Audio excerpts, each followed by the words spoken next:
성도 여러분 안녕하십니까? 새해 복 많이 받으시기 바랍니다. 네. 날씨가 이제 제법 따뜻해지나 했더니 오늘 저녁은 약간 또 추운 기가 있습니다. 아직 그 감기랑 코로나로 또 고생하시는 분들이 계셔서 다 몸 관리를 잘 하셔서 아프지 않으시길 바라고 빨리 회복하시길 또한 기도하겠습니다. 우리 지난주에 출애굽기 19장을 했습니다. 그래서 경계를 세우시고 허무시는 하나님이라는 제목으로 말씀을 나눴어요. 우리와 하나님 사이에 생긴 경계는 죄로 인한 것이지만 예수님께서 기꺼이 그 경계를 허무시기를 원하신다. 우리와 하나님 사이에 중보자 되기를 원하신다. 우리는 모세라는 아주 임시적인 중보자가 아니라 정말 우리를 죄로부터 구원하실 온전한 중보자가 필요하다. 이런 이야기를 나누었습니다. 오늘은 나는 종으로 남겠다 라는 제목으로 함께 말씀 나누겠습니다. 여러분 혹시 노예가 되길 원하시는 분이 계십니까? 나는 사랑의 노예입니다 이런 거 말고요. 나는 노예가 되길 원합니다. 혹시 아니면 노예로 살았던 경험이 있으신 적이 있습니까? 네, 노예라는 것 자체가 우리 사회에선 이제는 참 찾아보기 힘든 그런 사회적 계층이 되었다고 전 생각했습니다. 노예제는 폐지가 되었고 전 세계적인 인권은 향상되었다라고 생각했기 때문입니다. 현대판 노예 이야기는 얼마 전 한국의 뉴스에서 전해 들었던 그 염전 노예, 아주 특별한 경우라고 생각했습니다. 그런데 생각보다 우리 주변에 이 현대판 노예가 많이 있다는 것을 말씀을 준비하면서 알게 되었습니다. 이 BBC 뉴스에 실린 글인데요. 이게 작년 9월 달 기사입니다. 강제 노동을 하거나 강제로 결혼을 하게 되는 현대판 노예가 많다. 5년 만에 몇 명이 증가했다고요? 1,000만 명. 전 세계적으로 1,000만 명이 지금 정당한 계약에 의한 노동을 하지 않고 또 자신이 원하는 결혼을 하지 못한다는 거예요. 아프가니스탄에서는 태어난 지 20일도 안 된 아기를 결혼 대상으로 팔아 넘기는 일도 있다고 합니다. 선진국이라고 하는 서방 국가에서도 이와 같은 사례들이 발견되었는데요. 대부분 어떤 거냐면 취약계층을 이용해서 자신의 이익을 위해서 이 사람들을 이제 부리는 거예요. 영국에서는 어떤 일이 있었냐면 베트남 10대 아이들을 꼬신 겁니다. 연고가 없는 아이들을 꼬셨어요. 영국에 가면 돈 잘 벌 수 있어. 그래서 이 친구들을 영국으로 가족도 없고 아무도 없는 영국에 데려다 놓고 이 네일샵에서 일을 시키는 겁니다. 그런데 호되게 일을 시키는 거예요. 강제적으로. 근데 이 친구들이 말이 안 통하니까 어디다 도움을 구하지도 못하고 계속 그 노동의 노예 속에 살게 됩니다. 그래서 이 친구들을 이제 어디다 진짜 말 그대로 키우는 거예요. 조그만 방 한 칸에 다 몰아놓고 밥 먹이면서 때 되면 일 시키고. 근데 이거를 한 판사가 네일샵에 갔다가 이 친구들을 만납니다. 여자 판사가. 여자 검사입니다. 검사가.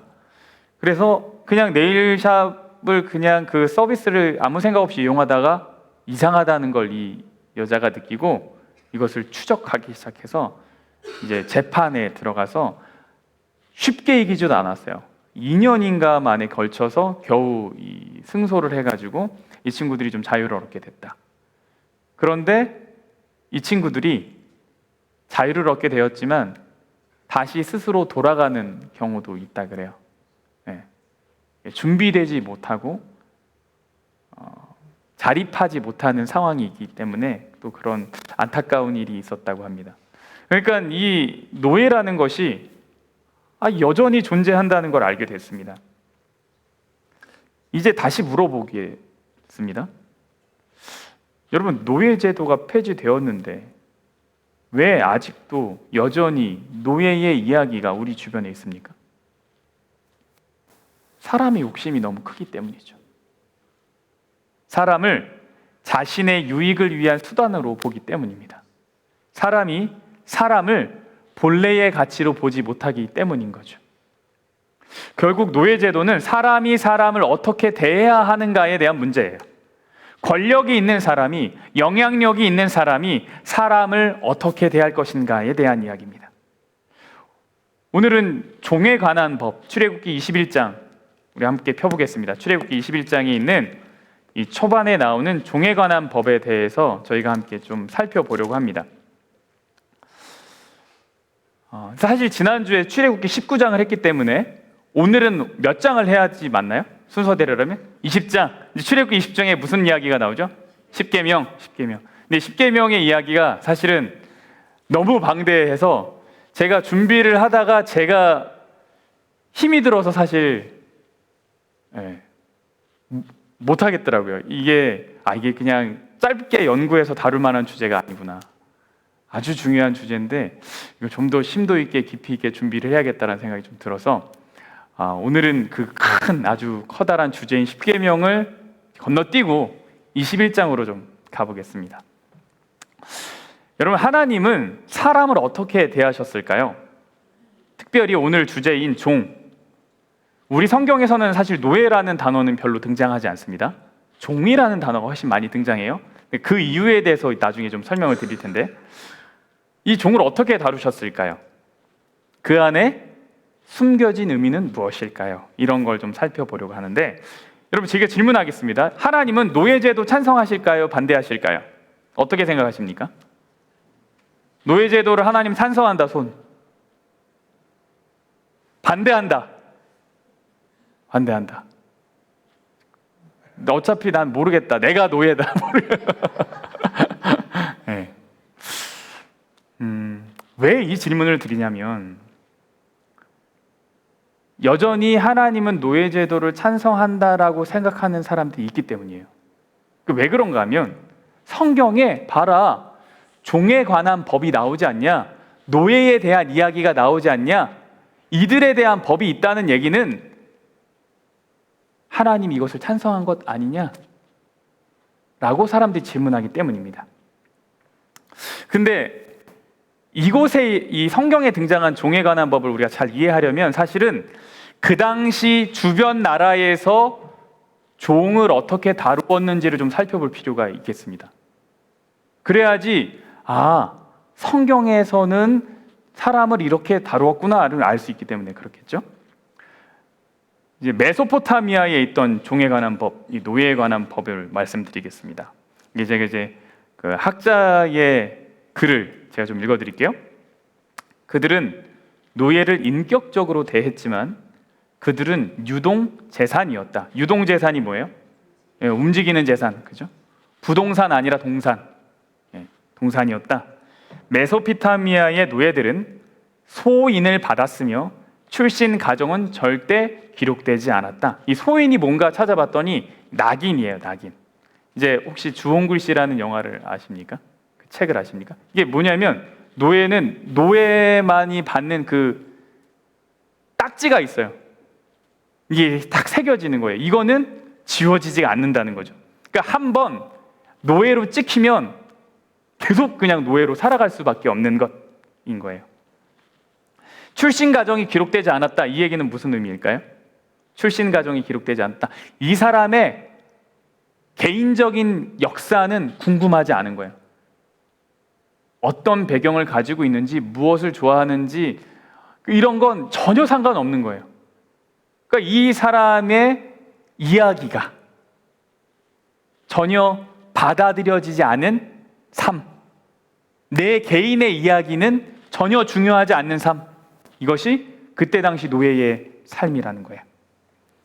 계속 읽겠습니다. 노예가 상처를 입으면 그 주인이 보상을 받았으며, 자, 노예가 상처를 받으면 누가 보상을 받았다고요? 주인이 보상을 받았대요. 노예를 채무에 대한 담보로 제공했으며 매매 또는 양도가 가능했다. 노예가 상처를 입으면요, 노예가 보상을 받는 것이 아니라 주인이 보상을 받았대요. 제가 생각해 봤습니다. 내가 노예였다면 어떤 기분이었을까? 제가 딱 다쳤어요. 그런데 저를 다치게 한 사람이 저는 신경도 안 쓰고 그냥 돈을 제 주인한테 줍니다. 그 모습을 바라보고 있으면 나는 사람인가? 라는 질문을 하게 될 것 같아요. 그리고 돈을 빌릴 때 누구를 주는 거예요? 노예를 담보로 맡길 수 있는 거죠. 나 돈 좀 빌려줘. 내가 널 뭘 믿고 빌려줄 수 있어? 그럼 노예 좀 가져가. 일 좀 부려. 이게 너무 자연스러워. 가라면 가고 오라면 오고. 이게 그때 당시 메소포타미아의 노예에 관한 이야기들입니다. 종을 단순히 주인의 물건으로 생각한다면요, 주인은 종을 함부로 할 수 있겠죠. 그런데 성경에 나오는 종은 그렇지 않았습니다. 성경의 종은 함부로 할 수 있는 대상이 아니었어요. 21장 뒤에 보면 폭행에 관한 법이 나옵니다. 폭행에 관한 법이 나오는데 누가 누구를 폭행했을 때 어떻게 하면 되는지를 나오는데, 사실 노예가 그냥 물건 중에 하나였다면, 메소포타미아 법과 같이 취급했다면 이스라엘에서, 그러면 이 폭행에 관한 법에 누구에 대한 이야기는 나올 필요가 없냐면 종에 관한 이야기는 나올 필요가 없습니다. 다치든 말든 무슨 상관이 있겠어요, 그렇죠? 그런데 폭행에 관한 법에 노예에 대한 이야기, 종에 대한 이야기가 나와요. 어떤 내용이냐면 주인이 종을 폭행해 죽게 하면 주인도 형벌을 받게 됩니다. 또 하나는 주인이 눈을 다치게 하거나 이를 다치게 하잖아요, 종에. 그러면 그 즉시로 이 종은 자유인이 됩니다. 그러니까 주인이 종을 함부로 할 수 있겠어요, 없겠어요? 함부로 할 수 없어요. 그러니까 아주 독특한 법이에요. 그때 주변 나라랑 비교하면 사람들은 나는 그럼 이스라엘의 나라의 종이 되어야겠다라고 생각할 정도로. 그래서 나중에 지금 이 법은 사실 유대인 종에 관한 법입니다. 그러니까 히브리 종에 관한 법이에요. 근데 레위기에 보면 이방 나라 사람이지만 종이 된 사람들의 이야기도 좀 나오거든요. 근데 차이는 있어요. 차이는 있는데 여전히 그 차이가 있음에도 불구하고 이들을 종으로 만들고 종으로 이렇게 주인이 간직, 이렇게 표현하면 좀 너무 소유 같지만 이렇게 데리고 있으려고 하는 이유는 이 법이 그때 당시에 종들을 잘 보호할 수 있는 법이었기 때문입니다. 그래서 엄밀히 말하면 인근 나라들은 노예가 맞고요, 이스라엘 사람들의 그 종은, 노예는 사실 노예가 아니라 종이 맞습니다. 그러니까 약간 차이가 있어요. 그러니까 노예는 슬레이브고 종은 서번트거든요. 그러니까 이스라엘에 있는 종들은 사실 품꾼의 하나의 개념입니다. 차이가 있어요. 함무라비 법전에는 노예를 도와 도망치게 한 자나 도망한 노예를 숨겨준 자는 사형에 처합니다. 그러니까 노예가 도망갔어요.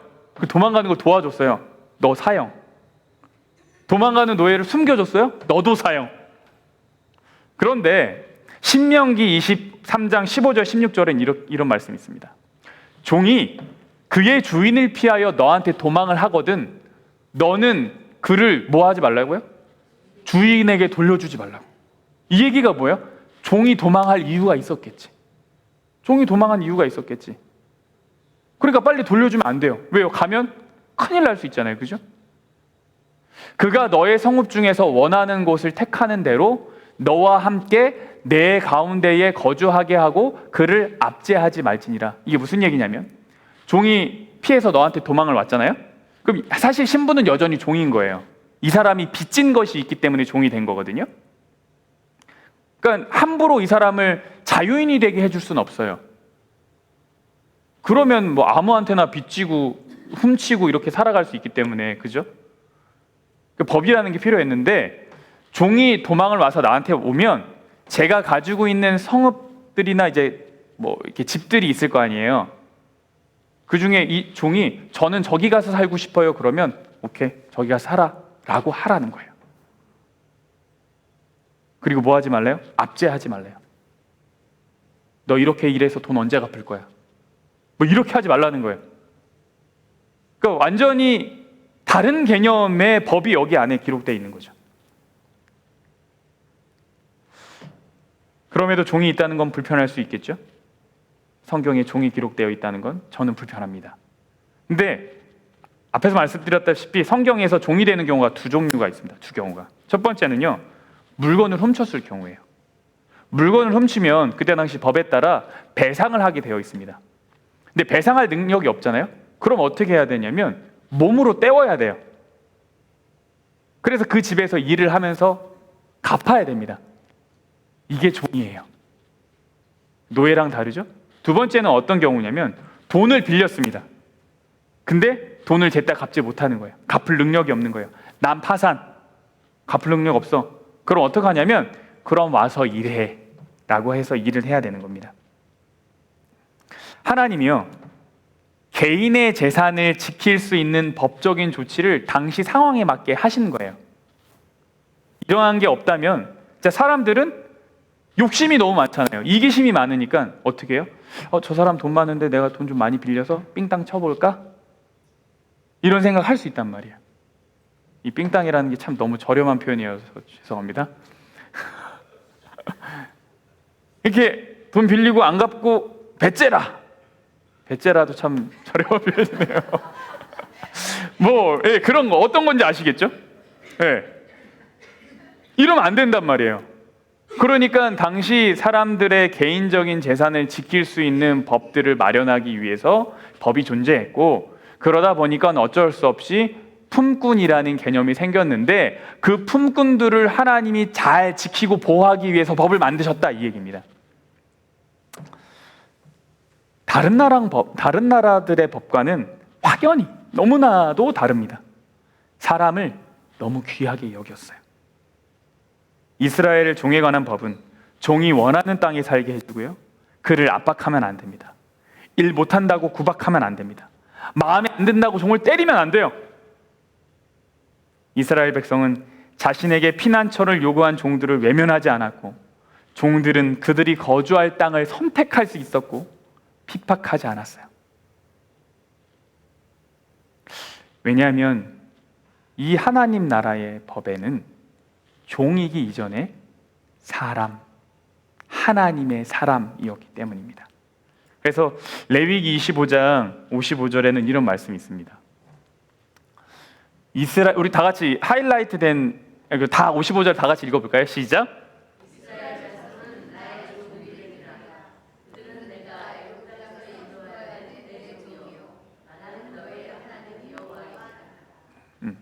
이스라엘 백성들이 애굽에 종살이를 아주 오랫동안 했습니다. 그죠? 400년 동안 했어요. 거기서 하나님이 그들을 건져내셨어요. 그러면서 값을 치르십니다. 후에 예수 그리스도라는 피로 그 값을 다 치르세요.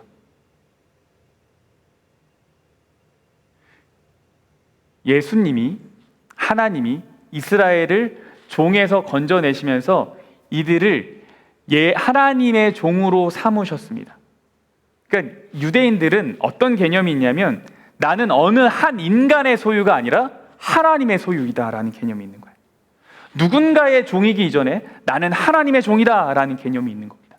이것이 아주 기초적인 사상이에요. 그래서 모두가 다 이스라엘 백성들은 하나님의 종이 됩니다. 하나님이 내가 구했고 내가 갚았고 나의 소유다라고 말씀하시는 거예요. 이 개념 위에 다른 법들이 세워지는 거죠. 결과적으로 성경에 등장하는 종에 관한 법은 사람을 귀하게 보기 때문에 등장하는 겁니다. 노예제도를 찬성하거나 종을 찬성해서가 아니라 이 자체를 사람을 귀하게 보시기 때문에 등장했다, 이겁니다. 하나님이 얼마나 사람을 귀하게 여기시는지는 사실 이 이야기가 기록된 순서에서도 좀 알 수 있습니다. 잠깐 공부를 좀 하겠습니다. 성경에 구약에 3가지 법이 나옵니다. 하나는 도덕법입니다. 도덕법은 흔히 말하는 십계명입니다. 십계명. 이걸 도덕법이라 그래요. 모랄 러라고 그러거든요. 그러니까 이 법은 어느 시대에나 다 통하는 법이에요. 어느 나라에든지 다 통하는 법이에요. 너의 부모를 공경하라라는 이야기, 살인하지 말라라는 이야기, 어느 나라에나 다 통하는 이야기. 이게 도덕법입니다. 시대가 아무리 바뀌어도 변하지 않는 법. 도덕법 10계명입니다. 그리고 시민법이라는 게 있습니다. 이제 이거 판결법이라고 하는데, 이 시민법은 뭐냐면 도덕법을 바탕으로 이것이 우리의 생활에 어떻게 적용될 것인가라고 하면서 만든 법이 시민법입니다. 도덕법이 당시 사람들의 일상에 어떻게 적용될 것인가, 10계명의 정신이 어떻게 우리 인간들 사이에서 실생활에 적용될 것인가, 이것이 시민법입니다. 그래서 다분히 문화적인 요소를 좀 가지고 있어요. 그래서 출애굽기 20장 이후에 등장하는 법들은 이 시민법입니다. 무슨 내용인가? 폭행이 일어났을 때는 어떻게 해야 되나? 손해를 입혔을 때는 어떻게 해야 되나? 공평에 관한 문제는 우리가 어떻게 다뤄야 되나? 이게 다 10계명 정신을 가지고 다 적용하는 거예요. 그게 시민법입니다. 10계명을 쉽게 정리하면 이거거든요. 하나님 사랑 그리고 이웃 사랑입니다. 하나님 사랑, 이웃 사랑. 첫 번째부터 네 명째 계명까지가 하나님 사랑. 그리고 네 번째 계명부터 10번째 계명까지가 이웃 사랑입니다. 안식일 계명이 왜 중요한가 하면 하나님 사랑에 대한 이야기와 이웃 사랑에 대한 이야기가 다 들어있기 때문에 그렇습니다. 그럼 이것이 적용이 돼야 되잖아요. 오늘날 우리들의 삶에. 어떻게 적용이 되는가? 하나님의 사랑에 대한 법이 이제 적용이 되는데 그게 어디에 나오냐면 20장 후반부, 10계명 후반부에 나옵니다. 그게 뭐냐면 제단에 관한 법이에요. 너가 제단을 만들 때, 나를 위한 단을 쌓을 때 어떻게 쌓아라. 근데 거기 무슨 표현이 있냐면 망치로 쪼개지 말라, 쪼지 말라. 이게 뭐냐면 뭘 새기는 거예요, 제단에. 뭐 하지 말라는 거예요? 우상 새기지 말라는 거예요. 너 나에게 경배하려고 할 때 제단에 우상 새기지 마. 이 얘기는 무슨 얘기예요? 첫 번째부터 세 번째, 네 번째 계명에 있는 하나님의 사랑을 어떻게 실제로 적용할 것인가에 대한 법인 거예요. 그 제단에 관한 법인 거예요. 이것이 10계명 뒤에 바로 나옵니다. 첫 번째로 나와요. 그럼 이제 이웃 사랑에 대한 법이 나와야겠죠. 이웃 사랑이 어떻게 우리의 삶에 적용할 것인가에 대한 이야기가 나와야 돼요. 그런데 그 이웃 사랑에 대한 첫 번째 이야기가 뭐냐면 다른 이야기가 아니라 종에 관한 법이 나온다는 거예요. 이해하셨습니까? 제일 중요한 걸 먼저 넣었을 거 아니에요. 그죠? 하나님 사랑에 가장 중요한 거를 먼저 적용해서 넣으셨을 거예요. 우상 만들지 마, 이렇게. 이웃 사랑에 대한, 사람을 사랑하는 거에 대한 이야기, 제일 중요한 거를 어떻게 우리 일상에 적용되어서 법으로 만들 것인가? 첫 번째로 넣은 게 뭐라고요? 종에 관한 법이라는 거예요. 당시 종이라는 개념이 어쩔 수 없이 존재하는 상황 속에서 하나님은 가장 약자로 여겨지는 그 종을 생각하고 염두하시는 겁니다. 종이 어떤 대우를 받느냐가 하나님께는 너무너무 중요한 거예요. 왜 그랬을까요? 이것이요, 사실 10계명 처음에도 나오거든요. 그러면 10계명 가장 처음에 어떻게 하면서 10계명이 시작하죠? 하나님이 이 모든 말씀으로 말씀하여 이르시되 나는 너를 애굽 땅, 여기 기록이 없네요. 20장 20절입니다. 나는 너를 애굽 땅 뭐 되었던 집, 종 되었던 집에서 인도하여 낸 너희 하나님 여호와다. 하나님의 마음이 좀 느껴지십니까? 하나님이요, 종이라는 걸 엄청 많이 신경 쓰신다는 거예요. 10계명이 처음 선포될 때도 종에 대한 이야기를 해요. 시민법에 대한, 이웃사랑에 대한 이야기도 종으로 시작해요. 왜 그럴까요? 하나님이 이들이 애굽에 종살이했던 오랜 경험에 대해서 너무 많이 알고 있고 이해하고 있고 생각하고 있기 때문이에요. 어느 누구도 다시금 그와 같은 애굽의 종살이로 돌아가기를 하나님이 원하지 않으세요. 하나님은 종을 아시고 그들의 어려움도 아시는 거예요. 이걸 영적으로 적용한다면 하나님은 우리를 다시금 죄의 종의 상태로 돌려보내고 싶지 않으신 거예요. 그래서 종에 관한 이야기가 등장하는 겁니다. 근데 사람은 망각의 동물이죠. 내가 애굽의 종되었던 걸 기억하지 못할 수 있어요. 내가 배부르고 등 따시고 하니까 종 됐던 건 우리 조상들이나 그랬던 거지. 나는 이미 넉넉하게 살고 있어. 나는 내 배만 불리면 돼.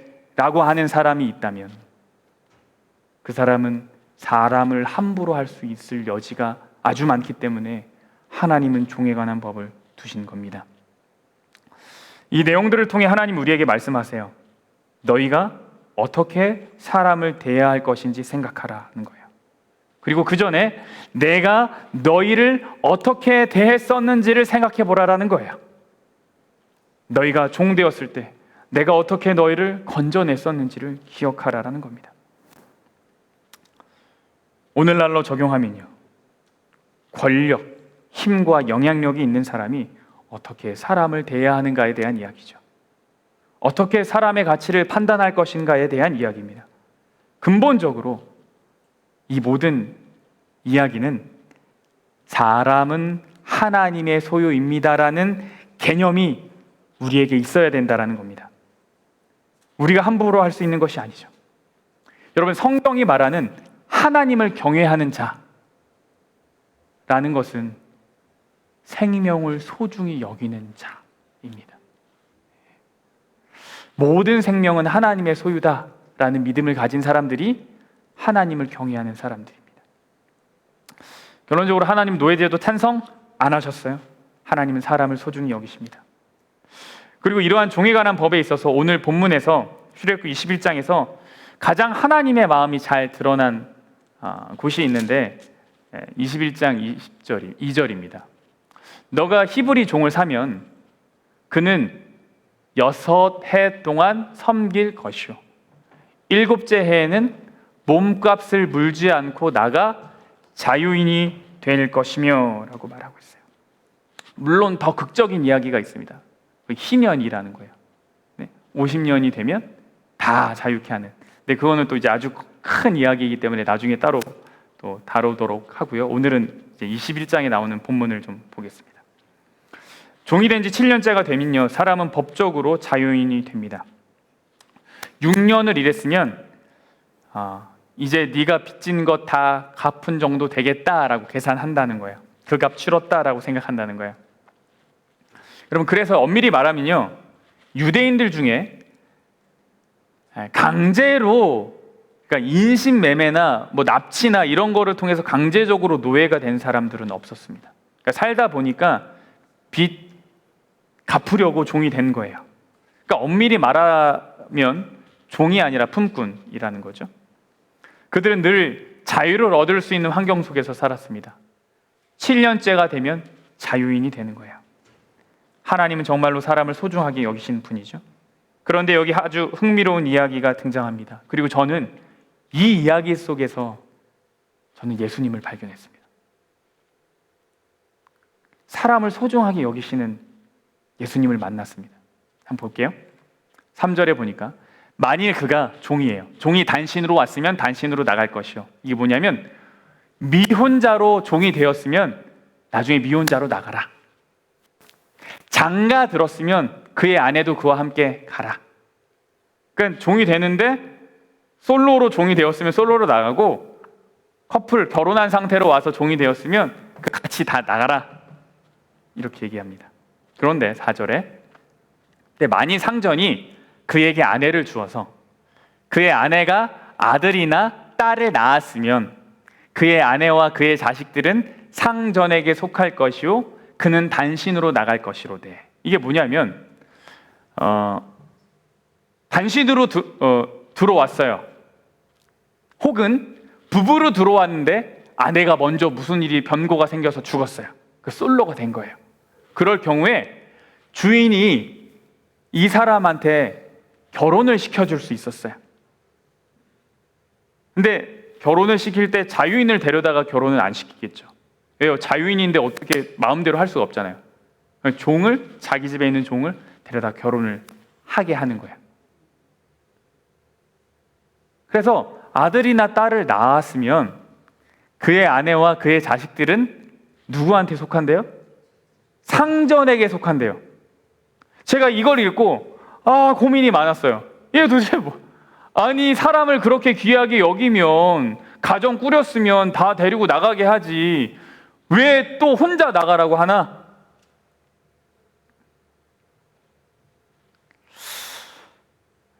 이 아내가 자유인이 되는 방법, 7년 지나면 자유인이 됩니다. 6년이 지나면 7년째가 되는 때는 자유인이 될 수 있습니다. 그리고 혹시 희년이 더 빨리 오게 되면 희년 때 자유인이 될 수도 있습니다. 그럼 7년째 자유인이 되면 주인은 일한 값을 넉넉히 쳐서 보내야 됩니다. 그냥 안 보내요. 좀 돈을 이렇게 들려서 보냅니다. 그러나 여러분, 6년 동안 남의 집에서 종로를 타던 사람이 나가서 바로 자리 잡고 독립하고 건사하기라는 것이 쉬울까요? 어려울까요? 쉽지 않죠. 쉽지 않죠. 사실 이 7년의 6년의 시간은요, 그가 자립할 수 있도록 도와주는 시간이었습니다. 여러분, 종이 되었다는 것은 무엇 때문인지 모르겠지만 어찌되었든 실패를 경험한 거예요. 그죠? 배가 너무 고파서 남의 물건을 훔쳤든지, 아니면 장사를 해보려고 돈을 꿨지만 망해가지고 갚지 못한 경우죠. 어쨌거나 수완이 좋지 못하거나 뭘 모르기 때문에 그런 형편에 들어가게 된 겁니다. 그러면 6년 동안 자신보다 넉넉한 집에 가서 살면서 배우는 거예요. 일은 이렇게 하는구나. 사람은 이렇게 돼야 되는구나. 그때 내가 망했던 이유가 그거구나. 라는 거를 자기보다 넉넉하고 잘 사는 사람 집에 가서 배운단 말입니다. 그러면서 뭐 하는 거예요? 능력을 키우는 거예요. 그러니까 히브리인들에게 있어서 6년의 어떤 종의 시간은 단순히 갚는 시간이 아니라 더불어 성장할 수 있는 시간도 제공해 주는 겁니다. 그렇게 성장해서 독립해서 나가서 바로 자리를 잡을 수 있나? 그렇지 않다는 거예요. 내 자식들과 처는 이 주인집, 안전하고 넉넉한 집에서 좀 내가 자리 잡을 때까지 살도록 맡겨두는 거죠. 그래서 시간이 지나면 여보 이제 오시오. 고생하였소. 우린 이제 자유인으로 삽시다. 라고 하는 겁니다. 그런데 어떤 경우가 있냐면요, 이런 경우가 있더라고요. 그런데 많이 종이 분명히 말하기를, 내가 상전과 내 처자를 사랑하니 나가서 뭐가 되지 않겠다고요? 자유인이 되지 않겠다고요. 6절에 상전이 그를 데리고 재판장으로 가서 그가 한 말을 증거로 삼습니다. 그 다음에 그를 문이나 문설주 앞으로 데리고 가서 귀를 송곳으로 뚫었습니다. 그러면 영원히 그의 종이 되는 거예요. 여러분, 21장에서 계속 묵상했던 주제가 뭐냐면, 하나님은 사랑을 귀하게 여기신다. 하나님은 사람을 귀하게 여기신다. 그런데 저는 여기 이 부분에서 정말로 하나님이 사람을 귀하게 여기시는구나, 그래서 그런 선택을 하셨구나라는 것을 저는 발견했어요. 아내와 자식을 사랑해서 종이 되고자 하는 이 아버지의 모습을 통해, 이 사람의 모습을 통해 저는 누구를 봤냐면 예수 그리스도를 봤습니다. 여러분, 예수님은요, 그분의 백성들을 두고 자유의 몸으로 살기를 선택하지 않으셨어요. 죄를 지어서 종이 된 인간들을 냅두고 너들은 그냥 그렇게 살다가 죽든지 말든지 알아서 해라. 나는 그냥 새롭게 살랜다 라고 하고 자유인이 되지 않으셨다고요. 아이를 낳아놓고서는 그래도 나는 내 앞날이 제일 중요하지라고 하지 않았어요. 이제 지긋지긋한 종의 생활을 나는 할 수 없어 라고 하지 않으셨어요. 대신 자녀가 너무 사랑스러워서,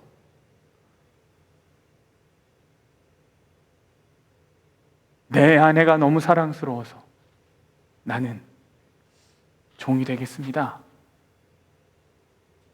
라고 했다는 거예요. 근데 여러분, 이 종이 되는 선택이요, 계약이 아닙니다. 5년 있다가 6년 있다가 그때 되면 마음 바꿔서 그럼 나는 이제 그만 자유인이 되겠습니다 라고 할 수 있는 것이 아니에요. 어떻게 했다고요? 귀를 뚫었다고요. 그러면 종신토록 종이 되는 거예요. 그 집에 매일 수밖에 없는 거예요. 근데 그거를 하는 종이 있었대요. 예수님이죠. 예수님이 인간이 되셨을 때 잠깐 인간의 몸으로 살다가 십자가 지고 끝나고 부활했으니까 나는 이제 다시 예전의 상태로 돌아가야지 뿅 하지 않으셨어요. 예수님이 인간이 되기로 한 선택은 바꿀 수 없는 선택이죠.